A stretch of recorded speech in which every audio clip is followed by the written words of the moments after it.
He pushed her out of the house in the freezing cold, without a glance, without an apology.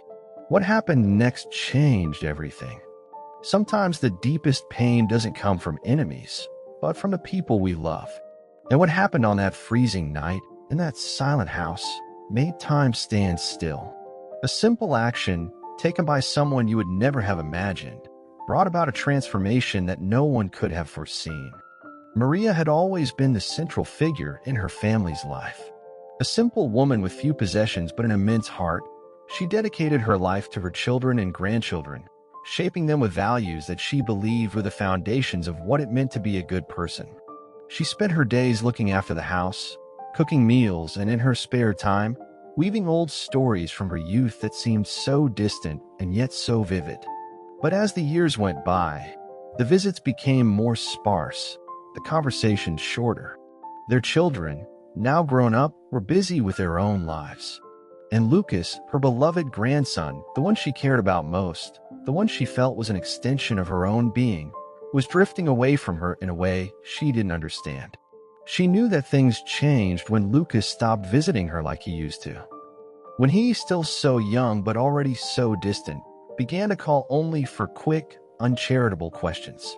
Maria didn't know what had caused the change, but she felt it. He no longer sat at the table for lunch, no longer spent hours with her, even when she asked. That affectionate boy now seemed so cold. The look he gave her when they met was distant, empty. He no longer talked about his problems, his anxieties, as he used to. He was becoming someone else. And Maria, even though her heart was full of love, felt the weight of loneliness growing stronger. On that freezing night, the lights in Maria's house were dim, but the scene she would witness would be marked by a much greater darkness. She was in her room, as usual, looking out of the window. The wind was cutting through the night, and she felt like she was talking to silence. Lucas appeared as usual, but this time there was something different in the air. Maria could sense, without even exchanging a word, that the atmosphere was tense. She tried to strike up a conversation, but he interrupted her with a coldness that cut to the heart. "Grandma, you're bothering me with your old stories. I don't have the patience for it anymore." These words came as a punch to the gut. How so? How could the grandson she had raised, who spent afternoons listening to her stories, now talk to her like that? She tried to answer, but he cut her off again. "I don't have time to spend with you. What do you want anyway?" Maria didn't know what to say. She was in shock, unable to process the coldness in her grandson's words. When he started to walk away, she felt fear settle in her chest. Something was very wrong, something was broken. But she still believed, deep down in her heart, that the boy she loved could change. But what happened next was something none of us could have imagined. Lucas turned to the door, looked back, and just like that, pushed Maria out of the house. In the immense cold of the night. Without hesitating, without even looking her in the eye. As if he were expelling a burden from her life. Maria, without really understanding what was happening, found herself in the dark, with the sharp, icy wind beating against her wrinkled skin. She couldn't believe what had just happened. She stood there in her battered wool coat, shivering, and instead of anger or despair, she felt a deep sadness. How could something so cruel have happened? The grandson to whom she had dedicated her life, the one she had always dreamed of seeing shine, had pushed her out as if she had no value, as if her sacrifices and love had been in vain. Maria didn't know whether to scream, run after him, or simply cry. But something inside her stopped her. She stood there, her gaze lost in the darkness. The cold was getting more and more intense, cutting into her skin. The pain was physical, but much more emotional. Her mind couldn't understand the reason behind the act. She felt invisible, discarded. But as devastated as she was, there was a strength inside her that had not yet gone out. She knew it wasn't the end. It wouldn't be the end. Now, alone in the cold, dark night, Maria faced a dilemma that many of us have experienced at some point in our lives. What to do when we are hurt by those we love the most. When the pain comes not from strangers, but from someone we never imagined could hurt us so brutally. How do we deal with the guilt of not having done something different? How do we understand that the person we trust and love the most is now rejecting us so cruelly? The answer to these questions would come from a place Maria had never imagined. That cold, that pain, all of it, in fact, was just the beginning. And nothing could prepare her for what would happen next. Maria stood there, alone on the icy street, not knowing if what had happened was real. Her every breath seemed to be lost in the biting night wind, and the weight of her grandson's rejection, love turned into indifference, seemed to weigh tons on her chest. The minutes passed slowly, as if time was dragging on, wanting her to come to terms with the pain. But Maria was not an easy woman to break. Those years of struggle, of overcoming, of unconditional love were still present in her body, and the scars of the life she carried with dignity. Even in the midst of that brutal cold, something inside her told her that she couldn't succumb to that pain. She knew that her life couldn't end there, lying on the sidewalk, forgotten by her own grandson. Somehow, an inexplicable force made her stand up, even though she didn't know how or why. Maria didn't know what the future held, but she knew she couldn't let that moment be the end of her story. She took a step forward, hesitantly but firmly. The cold wind cut through her skin like sharp knives, but she didn't care. There was something stronger in her heart than the cold and the pain. She felt an urge, a need to do something, to fight, to not let the cruelty of that act define her. She turned to the door of the house, which was now closed. It felt like knocking, shouting, demanding answers. But she did none of these things.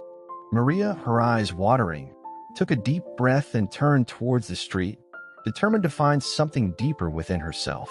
Something that would show her that the son who had rejected her still had a chance to redeem himself. Because Maria had always believed in the power of forgiveness, in the power of giving another chance when all seemed lost. She knew that life was far from fair and that people, even those closest to her, could walk away for no apparent reason, without so much as an explanation. But what she didn't know, and what no one could have predicted, was what would happen next. Maria walked through the deserted streets aimlessly. The sound of her footsteps echoed on the cold sidewalk as her mind tried to process what had happened. Why did he do that? How could I have been treated like this, she thought. But something inside her began to change. She felt that, despite the pain, she couldn't let the situation overwhelm her. She had been a mother, a grandmother, a strong woman for so long. How could she surrender to that humiliation? But as she walked, she felt an unexpected emotion rise up inside her, anger. Not at Lucas, but at everything that represented abandonment, betrayal, and contempt. She couldn't let her grandson, or anyone else, think that she would be willing to submit to such indifference. That's when she heard a sound coming from a dark alley. A sound that made her stop immediately. It was the sound of something breaking, something dragging. Maria turned around hesitantly, but when she saw what was happening in front of her, a shiver ran down her spine. In the middle of the alley, a man was in trouble, being attacked by two others with quick, violent movements. She felt a strange sense of urgency. Without thinking, she rushed to the scene of the incident, feeling a rush of adrenaline begin to course through her veins. Maria didn't know what she was doing, but the anger, the pain, the feeling of helplessness that had formed inside her were driving her on. I'm not weak. I won't let anything or anyone make me feel invisible again, she thought. As she approached the alley, she saw the fallen man, his attackers still around him. There was no time to think. Maria, with the strength she didn't know she still possessed, screamed and lunged forward. The attackers were immediately surprised. The elderly woman, fragile to the eye, was on her feet, facing the cruelty of life with something unexpected, courage. She was no longer afraid to face anything, not even death. No, this was the moment to prove to herself that she was still capable of fighting, of being more than fate had imposed on her. The fury that had previously manifested itself as anger at Lucas was now transformed into something greater, something that connected her with her very essence. The men, taken aback by the reaction of this apparently defenseless lady, stepped back, not understanding what was happening. Maria, with her trembling but firm hands, helped the fallen man to his feet. She didn't know who he was, but at that moment, she felt that saving that life was her way of freeing herself. She no longer needed anyone's approval, not even her grandson. Through that simple action, she had given herself new meaning. Maria looked at the man, and he thanked her with a look of gratitude.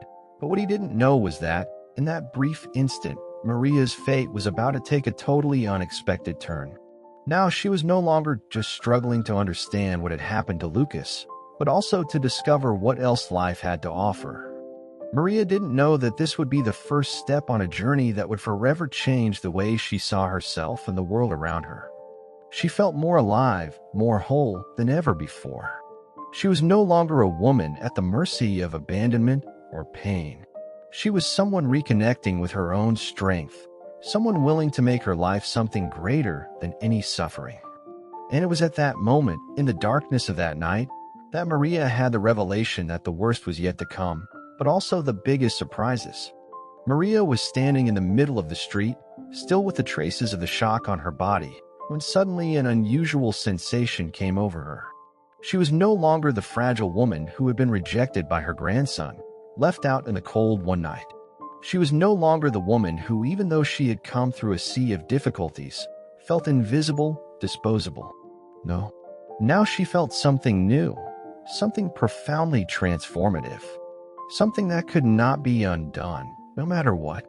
The man she had helped, even though he was a stranger, looked at her with sincere gratitude, but Maria knew that this gesture wasn't just about him.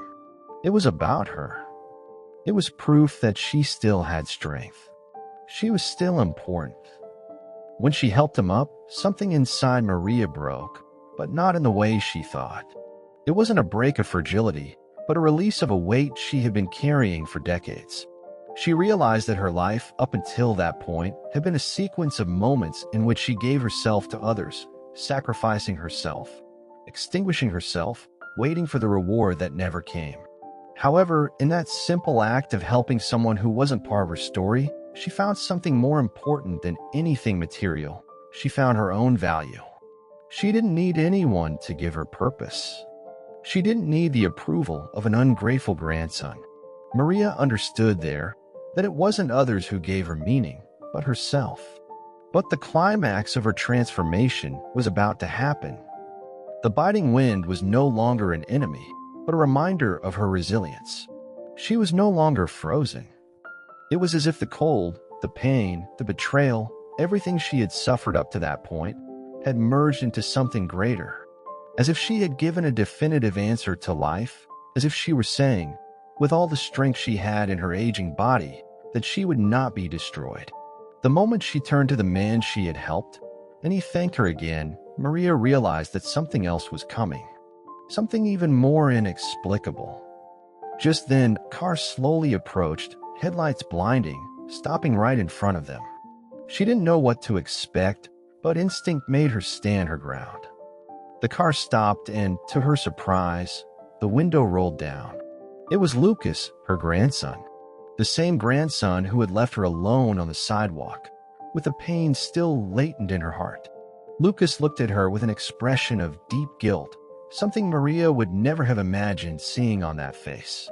He was clearly shaken, but there was something different about him, something he hadn't shown before. He seemed somehow lost, as if he were on an internal journey, trying to understand what he had really done. "Mom, I don't know what happened to me," Lucas said, his voice shaking, without looking directly into Maria's eyes. "Treated you so badly, left you outside. I don't know how to ask for forgiveness." His words came as a shock to Maria. Her grandson, the same one who had rejected her, was now there, trying to repair the irreparable. He who had thrown her out into the cold was now on his knees, not physically, but emotionally, asking for forgiveness in such a sincere way that it seemed he too was undergoing a transformation. Maria, as hard as it was, felt her heart soften. She didn't know if she was ready to forgive him at that moment, but the simple fact that he was there, acknowledging his mistake, was already something huge. She remained silent for a few seconds, her breathing heavy, her heart racing. It wasn't easy for her to process everything that was happening. But then a wave of compassion washed over her. Maria knew that life had given her a sign, a chance to reconnect not only with her grandson, but with herself. That moment, that apology, was more than an opportunity to restore a broken family bond. It was a chance for Maria to show herself that, despite the pain, she still had the capacity to forgive. She knew that this forgiveness was not just for Lucas, but for herself. She was releasing the anger, sadness, and resentment that had consumed her for so long. Maria took a step forward, and Lucas, seeing the gesture, also got out of the car, walking towards her, as if expecting the worst. But when he got close, she held out her hands and, in a soft voice, said, "It's not easy, Lucas, but I forgive you." The words were simple, but carried an immense weight. She didn't know if forgiveness would heal all the wounds, but she knew it was the first step. She was no longer trapped in suffering. And in that instant, she realized that forgiveness, for her, didn't mean forgetting what had happened, but freeing herself from the pain. Lucas, his eyes watering, finally smiled, a sincere expression of gratitude and regret. And at that moment, the night no longer seemed so cold. Maria, with a lighter heart, saw that what had happened that night was not just a story of rejection and suffering. It was, above all, a story of resilience, reconciliation, and healing. And as she looked at her grandson, she knew that this was not the end, but just the beginning of a new stage in his life, a chapter where forgiveness and love would be the pillars for everything that would follow. On that cold night, Maria not only found forgiveness for Lucas, but also discovered something deeper within herself. What began as a story of rejection and pain turned into a lesson in resilience and self-discovery. She realized that for so long, she had been carrying the weight of other people's expectations, looking for validation and love where she could no longer find it. But when she found herself in a moment of vulnerability, when all seemed lost, she realized that her value didn't depend on others. The forgiveness she gave her grandson was not only an act of kindness towards him, but also a form of liberation for herself. By forgiving herself, Mary allowed herself to start again. Luke, on the other hand, took with him the most powerful lesson of his life. True repentance is not shown in words, but in actions and in the willingness to correct the mistakes made. What seemed like an irreparable moment became an opportunity for healing and transformation for both of them. Maria and Lucas didn't know what the future held, but at that moment, they had both taken the first step towards rebuilding something much more valuable than they could have imagined. The trust and unconditional love that only time, pain, and forgiveness could restore. As the night wore on and the cold became more intense, Maria and Lucas went on together, but in a completely different way.